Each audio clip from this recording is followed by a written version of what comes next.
Production funding for Sports Files is made possible in part by Infinity of Memphis has moved to Germantown Road, just half-mile north of Wolf Chase Galleria, and is proud to support WKNO for its quality broadcasting and service to our community.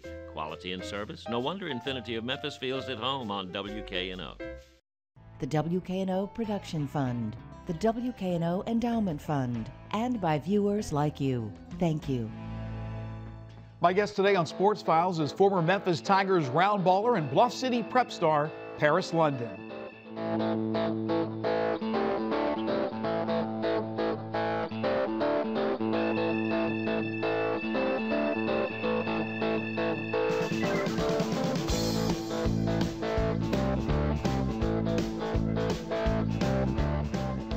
It's Hoops O'Plenty on today's program.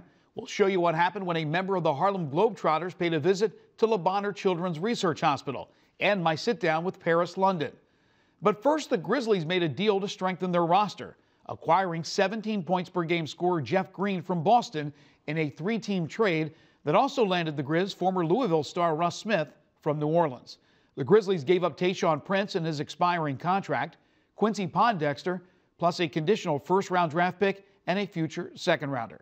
Green, a 6'9" small forward, is in his 7th NBA season after starring at Georgetown University. Now, after facing Orlando on the road tomorrow night, the Grizz will host Portland on Saturday, as Grizz fans will get their first opportunity to see Green play at FedEx Forum with the hometown team. Now, former Memphis Tigers power forward Paris London was destined for the NBA while posting ridiculous numbers at Hamilton High School. The highly sought-after recruit would choose the hometown Tigers to play his college ball for, but things didn't go exactly as planned. London would deal with 3 head coaches in 3 seasons at Memphis and another at Arkansas State, where he played his senior campaign. All that, coupled with the pressure of being a homegrown talent playing in Memphis, burned him out. Today, Paris is a 35-year-old father of 7 and a teacher of the game.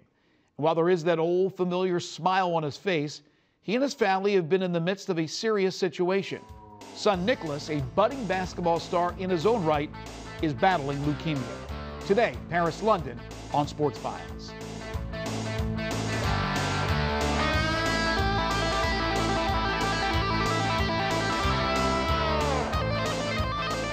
Paris, it is so great to have you on the show. It's been a long time, my friend. Yes, sir. Thank you. Thank you. I'm glad to be here. You look the same. You look the same as when you played for the Memphis Tigers. There's so many things I want to get into. I first want to touch on your son and Nicholas's fight against leukemia. It's been well documented. There have been a number of stories on this, and it's touched a lot of people. Where do things stand right now with Nick? Right now, he's just finished up his high-dose treatment, which was pretty rough on him, but he got through it. He fought. And now he's in maintenance. And this is basically the last stage of treatment, but it takes 2.5 years. Wow. Yeah. So what is the long-term diagnosis? Well, they're looking for him to get back to doing what he was doing before he was diagnosed. To this point, the tests have been negative, you know. Excellent. So, so we're just praying that he continues to stay on that path. He will be able to get back to training shortly, but it'll be up to him, energy level. He has to stay hydrated and things like that. Heck of a basketball player, one of 7 children that you and Tangela have. What is his prospects as a basketball player and following the footsteps of his dad? Pretty high. Nicholas really broke out this past summer. And like I said, with his size 6'6", handle the ball, shoot the ball. I see him being a D1 prospect. We talk about it all the time, about his goals and what he wanted to do with basketball. And he's very intelligent, and he was very clear to me that he wants to play pro basketball. So I told him, you know, I said, well, we want to get you to college. You got to get you to pros, you know. So I think that he can do whatever he set his mind to. And we talked about this before we started taping. There's no pressure from the London household. If these kids want to play basketball, that's fine. If they don't, that's fine as well, right? Right. It was only this past summer that I really even allowed him to play on a circuit. And why is that? Because of the way I came up, you know, the pressures that I know that can be there. And I love basketball, but I do understand, you know, sometimes you can start to feel like a pro you know, while you're still a youth, you know, and playing youth ball. So I don't want that for my kids. I want them to enjoy it. I don't want it to feel like a job that you're, you know, dreading going to. So I just want them to enjoy playing ball when they play it. Yeah, it's very interesting because when you were coming up through the ranks at Hamilton High School, of course, you're one of the most heralded prep players out there. And there was a lot of pressure, first of all, to play at Memphis. Right. I'm sure there were a lot of battles on the recruiting trail to get your services. What was it like for you? What type of pressure was it, Paris? The recruiting part was, you know, that wasn't that hard, you know, because I knew I was going to stay close to home. So from the beginning, myself, my brother, and my high school coach, we put a plan together that we were going to focus on, you know, only 4 schools. So that part of it, we kind of narrowed it down real fast.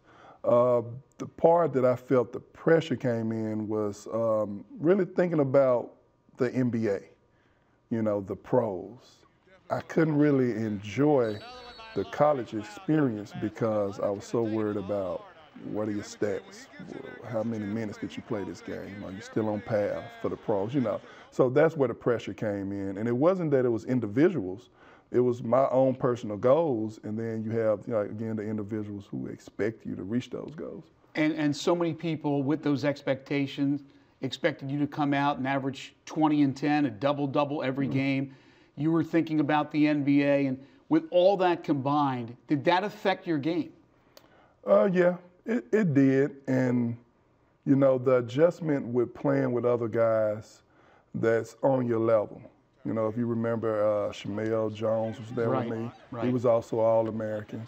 So, you know, you had to compete every day, and you had to really battle for your minutes. And me and Shamel got into this thing where it was whoever was hot. You know, if I had it going, I played the majority of the minutes. If he had it going, he played them. And sometimes it's hard to get numbers that way. You're recruited by Tick Price. Right. He's let go. Johnny Jones replaces him, a whole different philosophy. We were on that same plane going to Maui when the whole coaching regime changed, and so now you got to learn a different system. Then you get John Calipari for a year. Right. So that had to be crazy for you. Yeah. You can't predict that. And that's the thing I tell my kids, because they look at a bunch of old letters and, you know, accolades that I got, and they just can't believe, like, Dad, how did you not play in the NBA, you know? And what I tell them is that one thing I couldn't predict, one thing I couldn't know was coming, was that I would have 4 different college coaches before it was all done. That final coach being at Arkansas State. Right, Dickie Nutt. So was it a pretty much just I got to get out of Memphis? I have to go somewhere else for my final year. Let's see what I can do away from the city? Well, at that point, it was, you know, part of the reason I signed with Memphis was the relationship I had with Marcus Moody. We were best friends. We played junior high ball together. We played at different high schools, but we got back together at Memphis. And once the coaches started to change and the games weren't going the way I wanted, it was my friends who really, you know, kept me there. And it was the support, you know, of the Tiger boosters and the Tiger fans that kept me there. So once he graduated, and some of the other guys, I decided, okay, well, now let me kind of be selfish and go after my goal. And that's what, you know, prompted the move to A-State. You had a lot of fans, you have a lot of support, but then there's also those other fans that probably said, Paris, come on, we expect more from you. We expect more points, we expect more rebounds, we expect you to dominate. Did you hear those vocal people? Honestly, I didn't. But, you know, I have family. I have friends. They heard it. And it's passed along? Right, and sometimes, you know, that was passed along. And I think, you know, I've watched the Tigers play throughout the years. I'm a Tiger for life, and I've seen some players come through, and sometimes I can relate to them.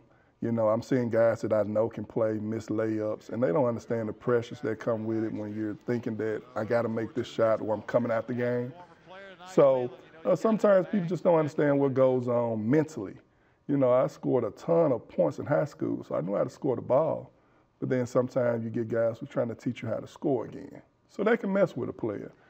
You know. You've come full circle. You're now in your 6th year as an assistant at Hamilton, where you start. Todd Day now has been a guest here on Sports Files, is the head coach.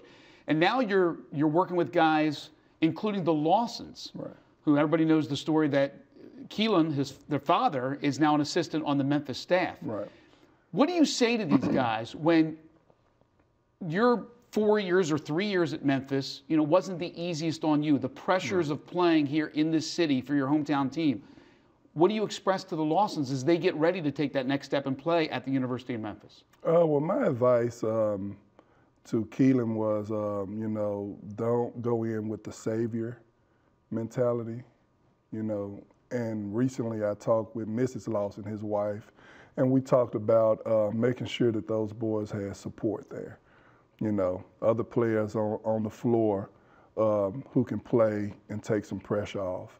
And I told them that's why I thought it was important that our current Tigers end on a good note, whether that's in the tournament, NIT, NCAAs, wherever it is. I want to see their confidence go up. I like to see them end on a good note. That way next season, everything is on the up and up. So I think if they have the proper support around them, then you'll get what's been publicized. I really do believe that.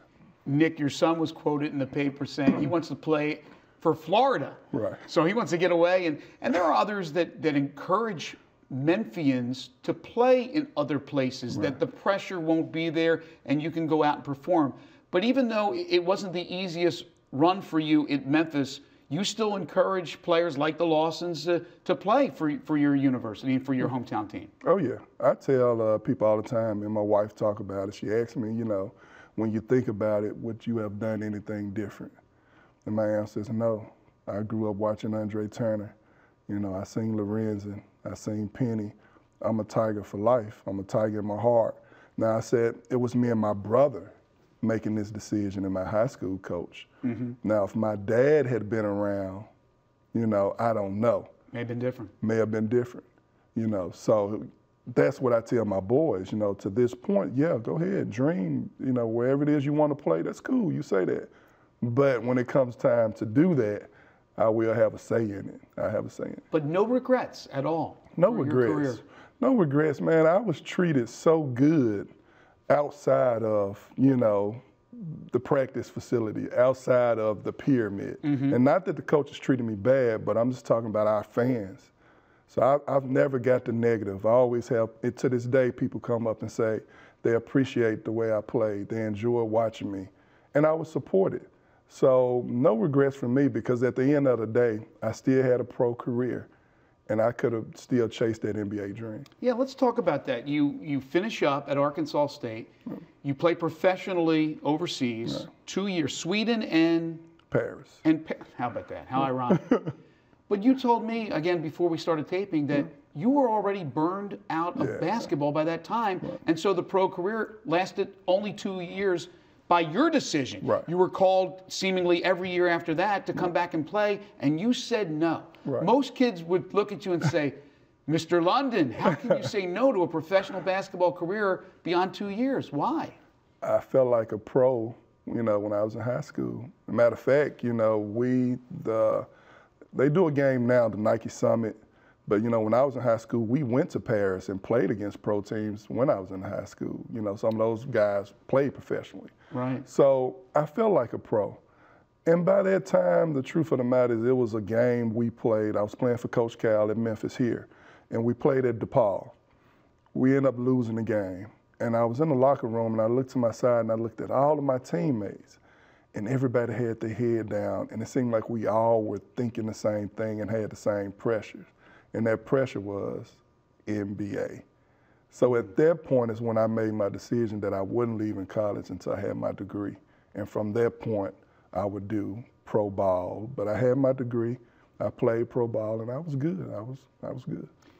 What do you think when you watch the Tigers now, and does it still hurt you when they lose?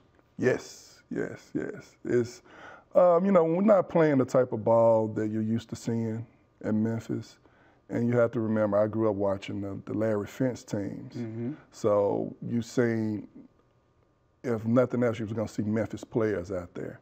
So number one, it's strange when you look and you can't really recognize, the guys from being here locally. But the other thing is when they're not playing the ball that you're used to seeing. But I think that Coach Pastner will get it turned around. And I do believe by the end of the year, they'll be on the right page. You've coached AAU. Nick's played AAU's, had a lot of success on the AAU circuit. not Penny Hardaway, but Kobe Bryant just came out recently and made comments about the AAU and said that the European players, and I'm sure he's talking about international players as a whole, are more skilled. This is not the type of basketball that is helpful for you at the next level. Sure, you can learn certain traits, but there are a lot of bad coaching out there. Right. You don't learn the fundamentals. What do you think about where the AAU is now? Because it was a lot different when you played AAU ball. Well, when I played AAU ball, you had top high school players who could make a team. You know, because you didn't have a Division 1, 2, and 3. Right. To me, it's so driven by money now. Is that, you know, anybody uncle can start a team, and that's what's happening.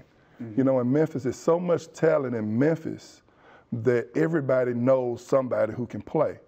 Well, it ends up watering us down nationally because I get a player I know can play, and he's not playing with the team pennies and some of the other guys with the other good teams, and it weakens us nationally. So I think that it's so many levels out there, so many divisions, it's so money-driven that that's why you have the problem you have now. Give me the quick story on your name.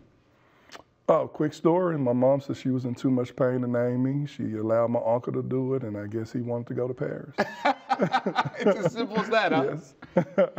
What is it like to be a pop, to have 7 children, to have a beautiful wife, and have a terrific life? Well, that's what I dreamed of. You know, people laugh when I tell them, well, my goal was always to have 10 kids. I fell short. But, you wanted 2 squads. You wanted a starting 5 and a backup 5. Right. I knew that was me. You know, that's me. I'm a homebody. I always have been. But I enjoy watching them develop. I enjoy watching them grow. And every year I used to ask my boys, what do you guys want to do? And they kept choosing basketball. So I stopped asking, you know. So that's what we do. But we push academics. You know, they're so talented. And I'm just a big old dad. And I just and a teacher and an instructor, and I'm sure you're really enjoying yourself in this run. Would you like to be a head coach somewhere? I think if I was a head coach, I would like to do it on a middle school level. I enjoy developing, kind of piggyback off of Kobe. So many kids get to high school, and if they're right-handed, they can't do a left-hand layup and vice versa. Right. That drives me crazy. It drives me crazy. If I wasn't at Hamilton, I'm not sure if I could do it anywhere else on the high school level. But I enjoy working with the babies. I enjoy developing the kids. Paris, the interview's done, but not completely. We do something called 5 for the road at the end of our interview. Okay. So you're off the hot seat, but not quite. Right. 5 questions. First thing that comes to mind. Pretty easy questions. Okay. Favorite professional sports team in any sport? Steelers. So you're disappointed that first round loss? Yeah. I was disappointed in the divisional title game with Cincinnati when Bell went down. I knew we was in trouble. Right. Favorite pro athlete of all time? Penny Hardaway. Did you have his poster? I got a plaque in the house now. Do you really? I do. Has he ever given you advice? Have you ever looked for his advice? Yeah, I've talked to Penny. Yeah. What does he say to you? Well, it's not really basketball related. We talk about life? Yeah. That's fantastic to have somebody to lean on like that. Favorite music? What do you like to listen to? When you kick back, relax, the kids are sleeping, and what are you listening to? Honestly, it depends on the season. In the summer, I like mellow music, jazz, R&B, stuff like that. I figured you for jazz or R&B. Favorite movie of all time? Ooh, favorite movie. Life with Eddie Murphy and Martin Lawrence. It's never a bad thing to go back to an Eddie Murphy movie, right? Okay, and then finally, and this could be current, it could be from years ago, favorite TV show of all time? TV show, Dukes of Hazzard. Get out of here. I love Dukes of Hazzard. You love the Dukes of Hazzard. We've loved having you on the show. It's been great, my friend, to see you again. And listen, we're all pulling for Nick. I know he's going to beat this, and we're going to watch him play college basketball one day. And who knows, maybe he'll fulfill his dream of playing professionally. Oh, yeah. Paris, thank you so much. All right, thank you. Absolute pleasure. We'll take a break. Overtime is next.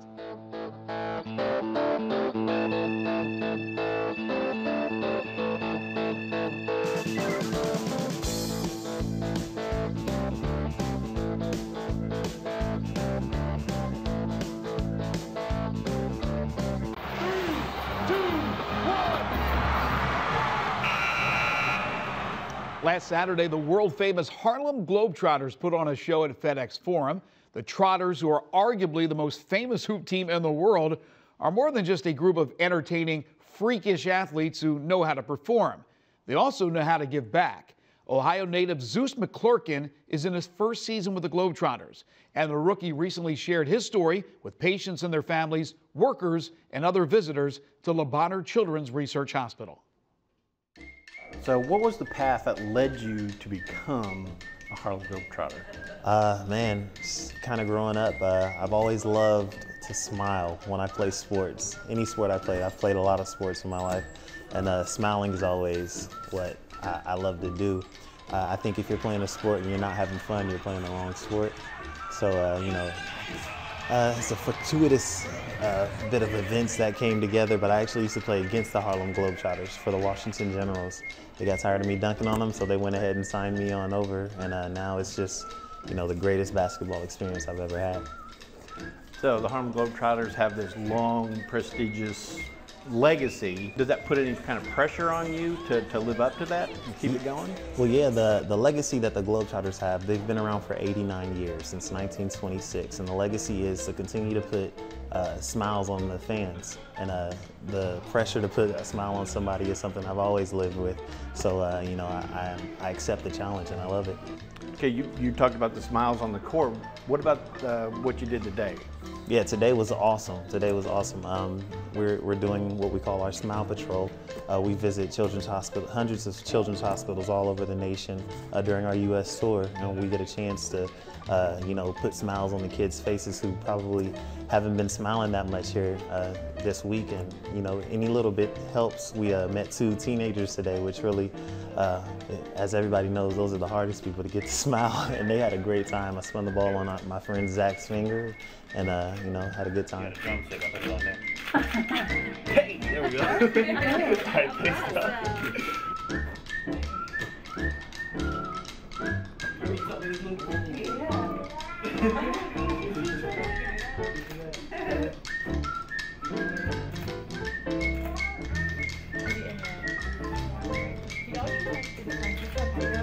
Oh yeah, now smile. Look at you.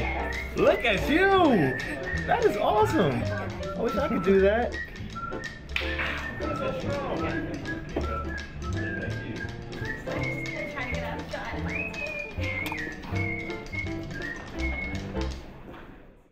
What does it mean to you personally doing these visits? This is cool. This is cool personally. For my personal life, I really enjoy meeting new people anyway, and I love working with kids, outside of the Globetrotters. But this is something I would be doing even if I didn't have on the red, white, and blue.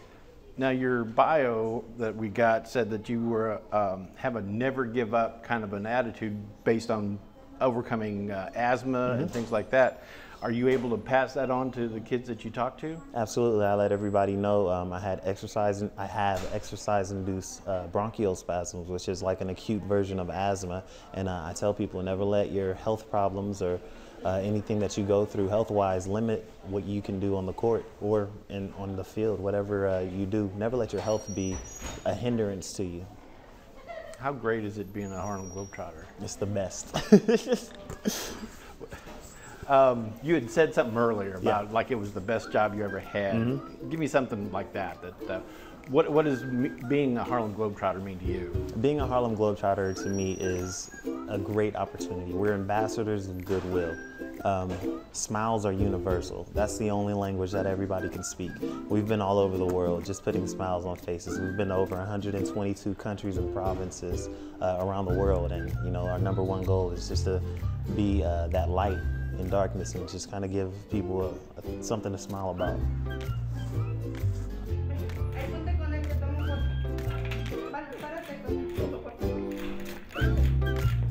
There we go. All right. Magic. Good job.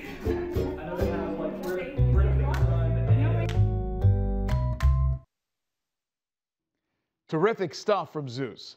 Hey, congratulations to Hamilton High School's boys basketball team, who last Saturday defeated the #1 ranked prep team in the nation, Oak Hill Academy, in the Penny Hardaway Hoop Fest at Arlington High School.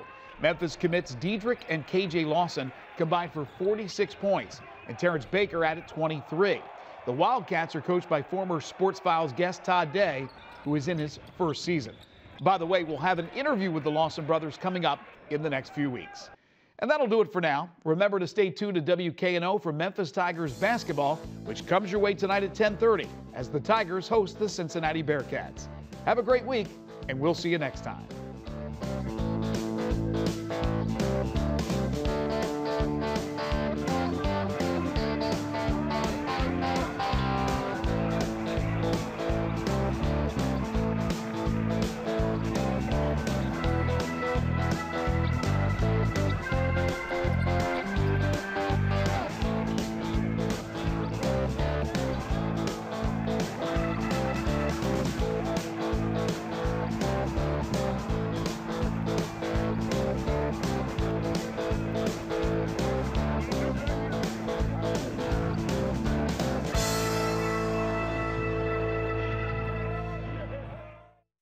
Production funding for Sports Files is made possible in part by Infinity of Memphis has moved to Germantown Road, just half-mile north of Wolf Chase Galleria, and is proud to support WKNO for its quality broadcasting and service to our community.